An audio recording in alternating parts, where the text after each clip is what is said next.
আওয়াজ আঞ্জমক না আদিবাসীদের জাহের দখল করা যাবে না আদিবাসীদের জাহের জোর করে দখল করা যায় না যাবে না সিধু উচিত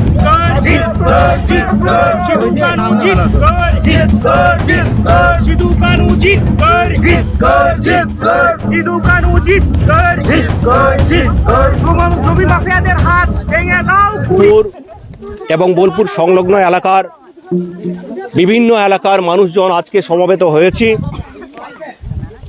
আমরা বিগত কয়েক বছর ধরে দেখছি যে বোলপুর এলাকার আশেপাশে যে সমস্ত আদিবাসীদের জমি বিভিন্ন রকমভাবে তারা দীর্ঘদিন ধরে ব্যবহার করতেন, কেউ হয়তো পাট্টা পেয়ে সেখানে চাষাবাদ করতেন, কেউ হয়তো সেখানে ভাগ চাষ হিসেবে তারা করতেন, অথবা কারো বর্গা চাষ আছে।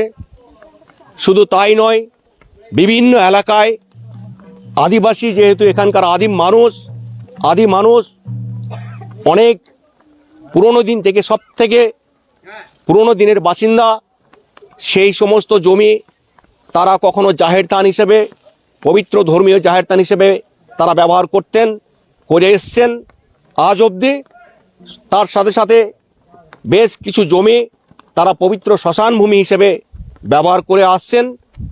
তো সেখানে সেই সমস্ত জমি, আদিবাসীদের ব্যবহার করে আসা জমি, এখানকার জমির মাফিয়া, জমির দালালি, কারবারি যারা করেন জমির বেআইনিভাবে, সেই সমস্ত মানুষদের দ্বারা একের পর এক আদিবাসীদের সেই সমস্ত জমি থেকে উৎখাত করা হচ্ছে।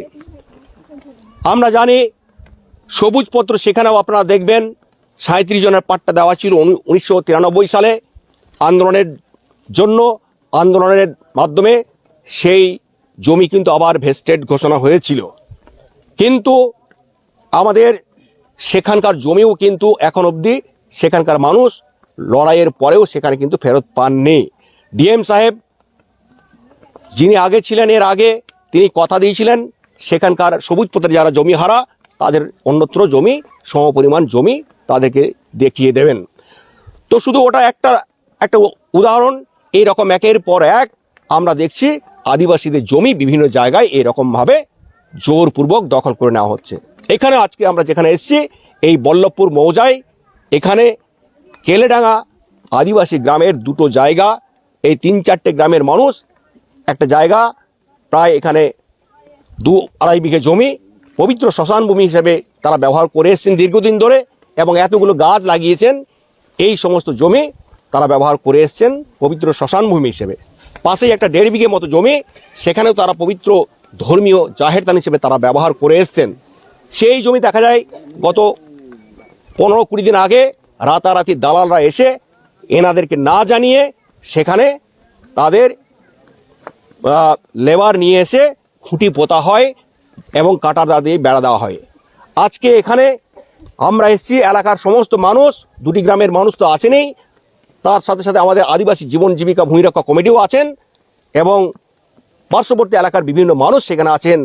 তাই আদিবাসীরা আজকে নিজেদের যে অধিকার জমির উপর, জাহের স্থানের উপর দীর্ঘদিন ধরে যেটা ছিল, এবং এই পবিত্র শ্মশান ভূমির উপর যেটা ছিল, যারা গাছ লাগিয়েছেন এবং এখানে তারা শ্মশান ভূমি হিসেবে ব্যবহার করে এসেছেন, সেটা জোরপূর্বক যেটা দখল হয়ে গিয়েছিল, আজকে এই আমাদের সর্দারের নির্দেশে গ্রামবাসী এবং এলাকার বিভিন্ন মানুষজন যারা এসেছেন, এই দুটো যেখানে দখল হয়েছিল, বেদখল হয়ে গিয়েছিল, আমাদের এই সর্দার জীবন মুর্মুর নির্দেশে সেটা কিন্তু সব গ্রামবাসী মিলে সেটা ভেঙে দিয়েছেন। সেই কাঁটাতার এবং বেড়া যেটা ছিল সেটা ভেঙে কিন্তু আবার নিজেদের মধ্যে সেই জমি আবার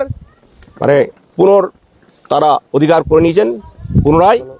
তা আমরা মূলত চাইছি যে এই রকমভাবে জমি থেকে যাতে আদিবাসীর উচ্ছেদ না করা যায়, বর্গা জমি থেকে যাদের উচ্ছেদ না করা যায়, কিংবা ভাগ চাষ থেকে যাতে উচ্ছেদ না করা হয়, সেটা যা কিছুই হবে আলোচনা মারফত এই গ্রামবাসীদের না জানিয়ে রাতারাতি যদি জমির দালালরা এরকমভাবে আসেন, তাহলে কিন্তু আমরা এলাকার আজকে কিছু গ্রামের মানুষ এসছে, কিন্তু আগামী দিনে যদি এইরকম ঘটনা ঘটে তাহলে বৃহত্তর একটা পদক্ষেপ নেবে আমাদের আদিবাসী সংগঠন, আদিবাসী সমাজ, যেখানে এই দালাল রাজকে আমরা শেষ করার জন্য আমরা কিন্তু সমস্ত বোলপুর এলাকা তথা বীরভূমের আদিবাসী সমাজ কিন্তু ঐক্যবদ্ধ হবে।